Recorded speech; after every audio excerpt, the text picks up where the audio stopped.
എല്ലാ കൂട്ടുകാർക്കും നല്ലൊരു രാത്രി ആശംസിച്ചുകൊണ്ട് മാമ്പഴത്തിന്റെ പുതിയ വീഡിയോയിലേക്ക് സ്വാഗതം. നമുക്ക് നേരെ ഗൗതമിന്റെ അളകനന്ദയുടെ നാളത്തെ നല്ലൊരു പ്രൊമോ വിശേഷം കണ്ടാലോ. അങ്ങനെ ഇന്നത്തെ വിശേഷത്തെ നമ്മൾ കണ്ടു. ഗൗതം അഭിരാമിയുടെ അടുത്തേക്ക് ചെല്ലുന്നുണ്ട്. അഭിരാമിനെ എങ്ങനെയെങ്കിലും രക്ഷിച്ചാൽ മതിയാവുള്ളൂ. അങ്ങനെ അഭിരാമിയുടെ അടുത്തേക്ക് പോവാണ്. ഈ സമയം നന്ദയ്ക്ക് വല്ലാത്ത സങ്കടമായിപ്പോയി. ഒരു വാക്ക് പോലും പറയാതെ ഗൗതം സാറ് പോയേക്കുന്നത്.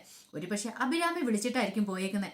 അഭിരാമി ആരാണെന്നും എന്താണെന്നും കണ്ടുപിടിക്കാൻ തന്നെ നന്ദ തീരുമാനിക്കുകയാണ്. ഈ സമയം ഗൗതം വല്ലാത്ത ടെൻഷനിലായിരുന്നു. ഒരുപക്ഷെ നന്ദയോട് താൻ കള്ളത്തരം പറഞ്ഞിട്ടാ പോന്നിരിക്കുന്നത്. എങ്ങനെയായി തീരുമെന്ന് അറിയത്തില്ല. ഇവിടെ നാളെ ഇട്ടിട്ട് പോകാനും പറ്റില്ല. എന്ത് ചെയ്യണമെന്ന് വല്ലാത്തൊരു അവസ്ഥയിലിരിക്കുക. ഈ സമയത്ത് അഭിരാമി ഗൗതത്തിനോട് ചോദിച്ചു, അല്ല ഗൗതം, ഗൗതത്തിന് ബുദ്ധിമുട്ടായോ എൻ്റെ അരികിൽ വന്ന് എന്നെ ഇങ്ങനെ ശുശ്രൂഷിച്ചിരിക്കുന്നതുകൊണ്ട്? ബുദ്ധിമുട്ടായോന്ന് ചോദിച്ചിട്ടുണ്ടെങ്കിൽ ബുദ്ധിമുട്ടൊക്കെ ഉണ്ട്. പക്ഷെ പറഞ്ഞിട്ട് കാര്യമില്ലോ. എൻ്റെ സൂരജന്റെ കുഞ്ഞല്ലേ നിന്റെ വയറ്റി വളരുന്നേ. അപ്പൊ അതിനെ സംരക്ഷിക്കേണ്ട എൻ്റെ കടമയും കൂടെ അല്ലേ. പോരാത്തിന് ഞാനൊരു പോലീസ് ഓഫീസറും കൂടെയാ. എനിക്ക് എൻ്റെതായ കുറെ ദൗത്യങ്ങളും കാര്യങ്ങളും എല്ലാം ഉണ്ട്. അറിയാലോ, നിന്റെ ഡെലിവറി കഴിഞ്ഞാലോ എനിക്കൊരു സമാധാനമേ ഉള്ളൂ. നിന്നെ പോലീസിൽ ഏൽപ്പിക്കണം, പിന്നെ എനിക്ക് സമാധാനമായെന്ന് പറയാം. ഇത് കേട്ടതും അഭിരാമി പറഞ്ഞു, ആ കാര്യം ഓർത്തിട്ട് പേടിക്കണ്ട കേട്ടോ. ഇനിയിപ്പം ഗൗതം എനിക്ക് കൂട്ടിരുന്നില്ലെങ്കിലും കുഴപ്പമൊന്നുമില്ല. ഞാൻ ഒരിടത്തേക്ക് ഓടിപ്പോകാനൊന്നും പോകുന്നില്ലെന്ന് പറയാം. അതുകൊണ്ടല്ല ആമി, നിനക്കറിയാലോ എപ്പോഴും ഇവിടെ ഒരാൾ വേണമെന്ന് ഡോക്ടർ പ്രത്യേകം പറഞ്ഞിരിക്കുന്ന കാര്യമാണ്. അതുകൊണ്ട് എനിക്ക് ഇവിടുന്ന് പോകാൻ പറ്റില്ല.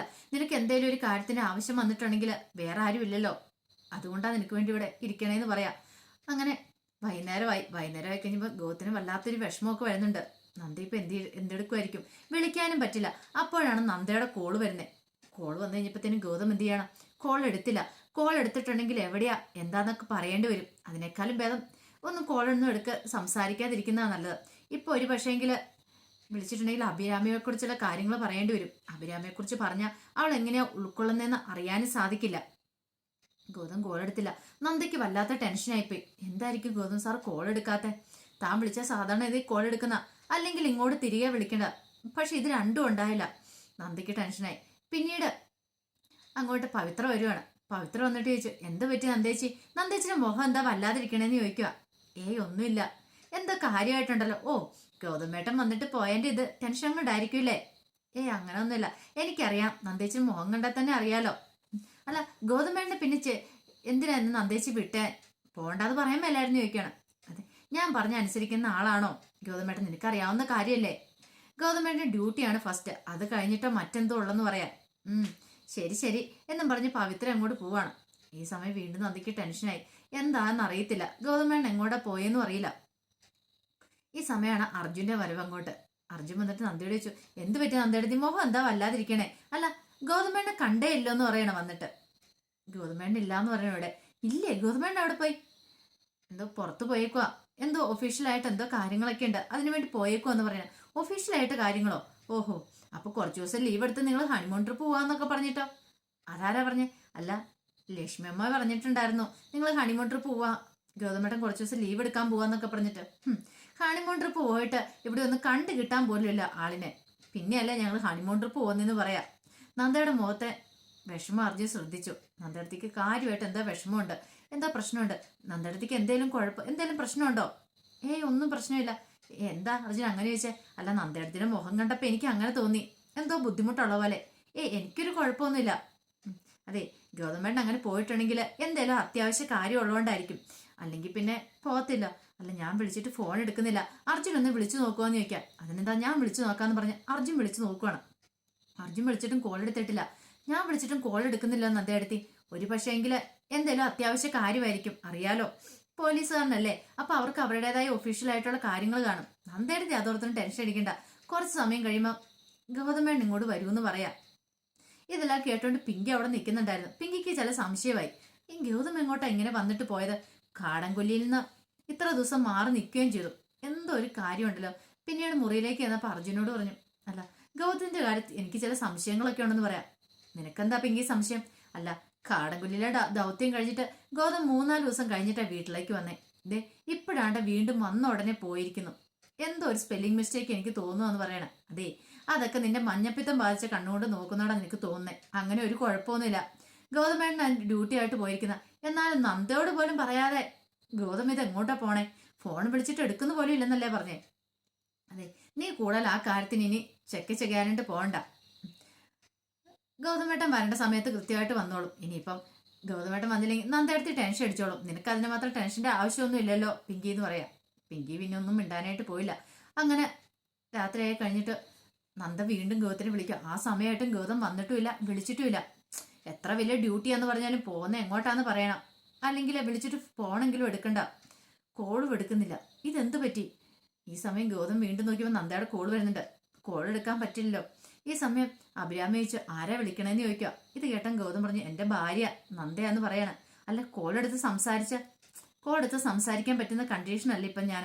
കാരണം ഇപ്പൊ വിളിച്ചിട്ടുണ്ടെങ്കിൽ എന്താ ഏതാന്നൊക്കെ 100 കൂട്ടം ചോദ്യങ്ങളൊക്കെ വരും. അതുകൊണ്ട് അത് വേണ്ട ആമി, എടുത്താൽ ശരിയാകത്തില്ല. അവൾക്ക് എന്നോട് ഭയങ്കര സ്നേഹമാ. പക്ഷേങ്കിൽ നിന്നെക്കുറിച്ചുള്ള കാര്യങ്ങളൊക്കെ അറിഞ്ഞിട്ടുണ്ടെങ്കിൽ ഒരിക്കലും അവൾക്ക് എന്നെ സപ്പോർട്ട് ചെയ്ത് എൻ്റെ കൂടെ നിൽക്കാൻ പറ്റില്ല. കാരണം അവളൊരു പോലീസുകാരൻ്റെ മകളാ. അവൾ എപ്പോഴും നീതിയുടെ ന്യായത്തിന്റെ പക്ഷത്തെ നിൽക്കുള്ളൂ. അതാന്ന് പറയാം. പിന്നീട് നിനക്ക് വിശക്കുന്നില്ല എന്ന് ചോദിക്കുകയാണ്. വിശക്കുന്നില്ല അങ്ങനെ പറഞ്ഞിട്ട് കാര്യമില്ല. നിന്റെ വയറ്റിലൊരു കുഞ്ഞുണ്ട്, ആ ഒരു ഓർമ്മ വേണമെന്ന് പറയാം. ഒരു കാര്യം ചെയ്യാം, ഞാൻ ഇച്ചിരി ചൂട് കഞ്ഞി വാങ്ങിച്ചുകൊണ്ട് വരാമെന്ന് പറഞ്ഞിട്ട് ഗൗതം എന്ത് ചെയ്യണം, പുറത്ത് അവിടുത്തെ ക്യാൻറ്റീനിൽ പോയിട്ട് കഞ്ഞിയൊക്കെ വാങ്ങിച്ചുകൊണ്ട് വരികയാണ്. അപ്പം കംപ്ലീറ്റ് ബെഡ് റെസ്റ്റ് ആണ്, എഴുന്നേക്കാൻ പോലും പറ്റാത്ത അവസ്ഥയിലാണ് കിടക്കണത് തന്നെ. ഒരു കാര്യം ചെയ്യാമേ, നീ പതുക്കെ തല പൊക്കി വെച്ച് എഴുന്നാൽ മതി, ഞാൻ നിനക്ക് കോരി തന്നോളാം എന്ന് പറഞ്ഞ കഞ്ഞി. വേണ്ട ഗൗതം, ഞാൻ കുടിച്ചോളാം, സാരമില്ലാന്നേ എന്ന് പറഞ്ഞ് ഗൗതം എന്ത് ചെയ്യാണ്, കഞ്ഞിയൊക്കെ വാരി കൊടുക്കുന്നുണ്ട്. ഈ സമയത്തല്ല അഭിരാമിയുടെ കണ്ണ് നിറഞ്ഞൊഴുകുക. എന്താ അമ്മ, നിനക്ക് എന്ത് പറ്റി? ഒന്നുമില്ല, എനിക്ക് മനസ്സിലായി, നീ ഇപ്പൊ സൂരജിനെ പറ്റി ആയിരിക്കും ചിന്തിക്കുന്നല്ലേന്ന് ചോദിക്കാം. ഇത് കേട്ടപ്പോ അഭിരാമി, ശരിയാ ഗൗതം പറഞ്ഞ ശരിയായിട്ടുള്ള കാര്യമാണ്, ഞാൻ സൂരജിനെ പറ്റി തന്നെയാണ് ചിന്തിക്കുന്നത്. ഒരു പക്ഷെ അല്ലെന്ന് പറഞ്ഞിട്ടുണ്ടെങ്കിൽ അത് കള്ളവായി പോവും. കാരണം ഈ സമയത്താണ് ഭർത്താവ് ഏറ്റവും കൂടുതലായിട്ട് അരികിലുണ്ടായിരിക്കേണ്ട സമയം. പക്ഷേങ്കിൽ അഭിരാമിയെ സംബന്ധിച്ചോളം അങ്ങനെയല്ല. ഒരു കുഞ്ഞു വയറ്റിലുണ്ടെന്ന് പറഞ്ഞാലും ഭർത്താവ് മരിച്ചാലും അതിന് സങ്കടപ്പെട്ട് കരഞ്ഞുകൊണ്ടിരിക്കാൻ ഇപ്പൊ പറ്റത്തില്ല. കാരണം താൻ ഏറ്റെടുത്ത ദൗത്യം എന്താന്നൊക്കെ അഭിരാമിക്ക് നന്നായിട്ടറിയാം. അതുകൊണ്ട് തനിക്ക് കരയാൻ പറ്റില്ല. സൂരജ് എപ്പോഴും പറഞ്ഞിട്ടുണ്ടായിരുന്നു, ഒരു കാരണവശാലും നിന്റെ കണ്ണ് നിറയരുത്, എനിക്ക് എന്ത് സംഭവിച്ചാലും കുഞ്ഞിനെ പൊന്നുപോലെ നോക്കണം, അവനെ നന്നായിട്ട് വളർത്തണം എന്നൊക്കെ പറഞ്ഞിട്ടുണ്ട്. അതുകൊണ്ട് സൂരജിന് കൊടുത്ത് വാക്കു പാലിച്ചേ മതിയാവുള്ളൂ. പിന്നീട് ഗൗതം ഒരു കാര്യം ചെയ്യാം, നീ കണ്ണടച്ച് കുറച്ചു നേരം കിടന്ന് ഉറങ്ങിക്കോളാൻ പറയാണ്, ഞാനിവിടെ തന്നെ ഇരുന്നോളാന്ന് പറയാം. അങ്ങനെ ഗൗതം അവിടെ കണ്ണടച്ചിരിക്കുവാണ്. ഗൗതം നന്നായിട്ട് ക്ഷീണം തോന്നുന്നുണ്ടായിരുന്നു. ഗൗതം അവിടെ ഇരുന്ന് മയങ്ങുക. ഈ സമയത്ത് അഭിരാമി സൂരജിനെ കുറിച്ചൊക്കെ ചിന്തിച്ചുകൊണ്ടിരിക്കുമായിരുന്നു. സൂരജൻ താനും തമ്മിലുള്ള ജീവിതത്തെക്കുറിച്ചൊക്കെ. ഒരു പക്ഷേങ്കിൽ ഇപ്പൊ സൂരജ് ഉണ്ടായിരുന്നെങ്കിൽ തന്റെ അരികിൽ തന്നെ കണ്ടേനം, തനിക്ക് ഇങ്ങനെയൊന്നും സംഭവിക്കത്തില്ലായിരുന്നു. അങ്ങനെ ഒരു ചിന്തയൊക്കെ ഉണ്ടാകുന്നുണ്ട്. കാരണം സൂരജ് ഉണ്ടെങ്കിൽ തനിക്ക് പിന്നെ പ്രഷർ കൂടത്തൊന്നുമില്ല, തന്റെ ആരോഗ്യസ്ഥിതി മെച്ചമായിരിക്കും. അതൊക്കെ ഓർത്തപ്പോൾ തന്നെ അഭിരാമിക്ക് സങ്കടം കൊണ്ട് കണ്ണുനിറഞ്ഞു. ഒരു പക്ഷെ ഗൗതമും കൂടി ഈ സമയത്തില്ലായിരുന്നെങ്കിൽ താൻ എന്ത് ചെയ്താനും. തനിക്ക് ആരും സപ്പോർട്ടായിട്ടില്ല, തന്റെ വീട്ടുകാർ പോലും ഇല്ല. ഒരു പക്ഷേങ്കിൽ ദൈവമായിട്ടായിരിക്കും ഗൗതത്തിനെ ഈ സമയത്ത് തന്റെ ഏരിയയിൽ കൊണ്ടുവന്നിരിക്കുന്ന. അങ്ങനെ ഒരു ചിന്തകളൊക്കെ അഭിരാമിയുടെ ഉള്ളിൽ ഉണ്ടാവുന്നുണ്ട്. ഈ സമയത്ത് നന്ദ വല്ലാത്ത ടെൻഷനില്ല. ഗൗതത്തിനെ കുറിച്ച് ഒരു വിവരമില്ല. അങ്ങനെ നന്ദ താഴേക്ക് ഇറങ്ങി വന്നിട്ട് ലക്ഷ്മിയമ്മയോട് പറഞ്ഞു, അമ്മ ഇതുവരെയായിട്ടും ഗൗതം സാറ് വിളിച്ചിട്ടില്ല എന്ന് പറയാം. അതെന്താ മോള് വിളിച്ചു നോക്കിയില്ലേ? ഞാൻ വിളിച്ചിട്ട് കോള് എടുത്തില്ല. ഒരു കാര്യം ചെയ്യാം, അമ്മ ഒന്ന് വിളിച്ചു നോക്കട്ടെ എന്ന് പറഞ്ഞിട്ട് ലക്ഷ്മിയമ്മ വിളിക്കുവാണ്. ലക്ഷ്മിയമ്മ വിളിച്ചിട്ടും കോൾ എടുത്തില്ല. ഇതെന്ത് പറ്റി? എന്താണെന്ന് അറിയത്തില്ല അമ്മ, എനിക്ക് അറിയത്തില്ല. ഇത്ര സമയമായിട്ടും എങ്ങോട്ടാ പോയെന്ന് പോലും അറിയത്തില്ല. പോകുന്ന സമയത്ത് ഒരു വാക്ക് പോലും എന്നോട് പറയാതെ പോയിരിക്കണേ. എന്താണെന്ന് എനിക്ക് അറിയില്ല എന്ന് പറയണം. അപ്പോഴാണ് കോളിംഗ് ബെൽ അടിച്ചത്. ചിലപ്പം ഗൗതം സാർ വന്നതായിരിക്കും, ഇങ്ങ് വരട്ടെ എന്ന് ഞാൻ രണ്ടെണ്ണം പറഞ്ഞിട്ടുള്ളൂ. ഈയിടെയായിട്ട് ഇച്ചിരി കുറുമ്പ് കൂടുന്നുണ്ട്, ഒരിടത്തേക്കും പറയാതെ ഇങ്ങോട്ട് പോകും. അങ്ങനെയൊക്കെ ലക്ഷ്മിയമ്മയോട് പറഞ്ഞിട്ടാണ് നന്ദ പോയി കതക് തുറക്കണേ. കതക് തുറന്നത് കണ്ടത് കമ്മീഷണറെ കണ്ട നന്ദ ഒന്ന് അമ്പരുന്നു. പെട്ടെന്ന് നന്ദ പറഞ്ഞു, ബാ സാറെ കയറി വരാൻ പറഞ്ഞാൽ സാറിന് അകത്തേക്ക് ക്ഷണിക്കുവാണ്. ഈ സമയം പ്രകാരം വന്നിട്ട് ചോദിച്ചു, അല്ല ഗൗതം ഇല്ലേന്ന് ചോദിക്കുവാണ് ഇവിടെ. ഇത് കേട്ടാൽ നന്ദയിലെ ഒരു അമ്പരപ്പുണ്ടായി. അപ്പൊ പിങ്കിയും കൂടെ അങ്ങോട്ട് ഇറങ്ങി വന്നു. എല്ലാവരും കൂടെ അങ്ങോട്ട് ഇറങ്ങി വരണം. അല്ല ഗൗതം സാർ ഓഫീസിലേക്ക് വന്നല്ലോ, ഒഫീഷ്യലായിട്ട് എന്തോ കാര്യമാണെന്ന് പറഞ്ഞ് ഓഫീസിലേക്ക് വന്ന് പറയണം. ഇത് കേട്ടതും കമ്മീഷൻ പറഞ്ഞു, ഓഫീസിലേക്ക് വന്നോ? ഇല്ല, അങ്ങോട്ട് ഞാൻ ഗൗതത്തിനെ വിളിച്ചിട്ട് കോൾ എടുക്കുന്നില്ല. അപ്പൊ ഗൗതം ഇവിടെ കാണും. അപ്പൊ അവിടെ അടുത്ത് വരെ വന്നു കഴിഞ്ഞപ്പോ എന്നാൽ ഗൗതത്തിനെയും കൂടെ ഒന്ന് കണ്ടിട്ട് പോവാം, ഇച്ചിരി ഇമ്പോർട്ടൻ്റ് ആയിട്ട് കാര്യങ്ങളൊക്കെ പറയാനുണ്ട്, അതുകൊണ്ടാണ് ഞാൻ ഇങ്ങോട്ട് വന്നേന്ന് പറയാം. ഇത് കേട്ടത് നന്ദയിലൊരു ഞെട്ടലുണ്ടായി. നന്ദ പറഞ്ഞു, അപ്പൊ ഒന്നും ഗൗതം സാർ ഓഫീസിൽ വന്നേ ഇല്ലേന്ന് ചോദിക്കുവാണ്. ഇല്ലല്ലോ, ഇന്ന് വന്നില്ലല്ലോ എന്ന് പറയാം. അപ്പൊ നന്ദയ്ക്ക് പിന്നെ ഒരു സംശയം, അപ്പൊ ഗൗതം സാർ എങ്ങോട്ടായിരിക്കും പോയത്? പെട്ടെന്ന് നന്ദ ചോദിച്ചു, അല്ല ആ കാടൻകൊല്ലിയിലെ ദൗത്യം കഴിഞ്ഞിട്ട് പിറ്റേ ദിവസം എല്ലാം റിപ്പോർട്ട് ചെയ്യുന്നല്ലേ പറഞ്ഞേ. പക്ഷേ എങ്കിൽ ഗൗതം സാർ 3-4 ദിവസം കഴിഞ്ഞിട്ടാണ് വീട്ടിലേക്ക് വന്നേ. അപ്പൊ ഞങ്ങൾ ഓർത്തു ഗൗതം സാർ ഒരു പക്ഷേ കാടൻകൊല്ലിയിൽ എന്തെങ്കിലും ദൗത്യമായിട്ട് പോയതായിരിക്കുന്നു. അല്ല സാറിനറിയാവോ ഗൗതം സാർ അന്ന് എങ്ങോട്ടാ പോയെന്ന്? സാറ് വേറെ ഡ്യൂട്ടി ഇട്ടുണ്ടായിരുന്നു എന്ന് ചോദിക്കുക. ഇത് കേട്ടതും കമ്മീഷണർ, ഇല്ലല്ലോ നന്ദ, ഞാൻ കരുതിയത് ഗൗതം ഇവിടെ വീട്ടിലുണ്ടാവുന്ന കരുതിയെന്ന് പറയാം. ഇത് കേട്ട ലക്ഷ്മിയമ്മയും നന്ദയും പിങ്കി എല്ലാവരും ഒരു നിമിഷം ഞെട്ടിത്തിരിക്കുക. അവർക്ക് മനസ്സിലായി ഗൗതം വേറെ എങ്ങോട്ടാണ് പോയിരിക്കുന്നതെന്ന്. നന്ദയ്ക്ക് ചില സംശയങ്ങളൊക്കെ മനസ്സിലുണ്ടായി. ഒരു പക്ഷെ അഭിരാമിയുടെ അടുത്തേക്കാണോ? അഭിരാമി ഒഫീഷ്യലായിട്ടുള്ള കാര്യം എന്നാണ് പറഞ്ഞിട്ട് ഇവിടെ നിന്ന് ഇറങ്ങിയത്. അപ്പൊ അഭിരാമിയുടെ അടുത്തേക്കായിരിക്കും പോയത്. പെട്ടെന്ന് കമ്മീഷൻ എന്താ നന്ദ? ഒന്നുമില്ല സാർ. അതെ, ഗൗതം വരുവാണെങ്കിൽ വിളിക്കും എന്തെങ്കിലും ചെയ്യുവാണെങ്കിൽ പെട്ടെന്ന് എന്നോട് എൻ്റെ അടുത്തേക്ക് വരണം, എന്നെ വന്ന് റിപ്പോർട്ട് ചെയ്യാൻ പറയണമെന്ന് പറയാം. ഇത് പറഞ്ഞിട്ട് കമ്മീഷൻ അങ്ങോട്ട് പോവാണ്. എന്ത് ചെയ്യണമെന്ന് അറിയത്തില്ലാത്തൊരവസ്ഥയാണ് നന്ദ നിൽക്കുക. അപ്പൊ അതിന്റെ വിശേഷങ്ങളൊക്കെ നമ്മൾ നാളെ കാണാൻ പോകുന്നത്. ഇനിയിപ്പം നമ്മൾ കാണാൻ പോകുന്ന പിങ്കിയും നന്ദയും കൂടെ ഒരുമിച്ചിട്ട് ഗൗതത്തിനെ അന്വേഷിച്ചൊക്കെ പോകുന്നുണ്ട്. ഗൗതത്തിനെ കുറിച്ച് ഗൗതം ആ സമയത്തൊക്കെ ഹോസ്പിറ്റലാണ്, വീട്ടിലേക്ക് വരാൻ പോലും പറ്റാത്തൊരവസ്ഥയിലാണ്. കാരണം അഭിരാമിക്കൊന്ന് കുറഞ്ഞ് അഭിരാമിയുടെ ഡെലിവറി കഴിഞ്ഞാൽ മാത്രമേ ഗൗതത്തിന് ഒരു സമാധാനമാവുള്ളൂ.